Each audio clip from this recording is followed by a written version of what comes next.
Ciao ragazzi, oggi mi trovo allo studio un po' assonnato, ma abbiamo lavorato lo stesso e oggi vi parlo. Vi parliamo Vi di parlo. Katia Mauro. Ciao Katia ragazzi. Mauro, abbiamo registrato un brano dal titolo Strade opposte Testo e musica di Davide Arezzi, che è molto bello. Davide quando scrive questi brani è molto romantico, bello Vero. veramente. E niente, questo sarà un altro brano che fa parte del disco di Katia Mauro. L'abbiamo mai detto il titolo? Lo abbiamo mai detto il Sì, titolo ma non del lo disco? diciamo adesso, poi più in là. Del disco Più l'abbiamo in detto. là. No, non si può dire Non si perché può dire. poi si deve spiegare anche il titolo, cioè non è così Ci vuole semplice. un Giusto. attimo il tempo, però, Esatto. che non abbiamo. Strade opposte!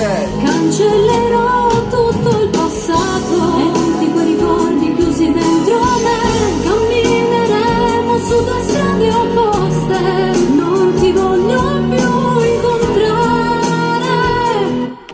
Molto presto, Katia Mauro, Strade opposte.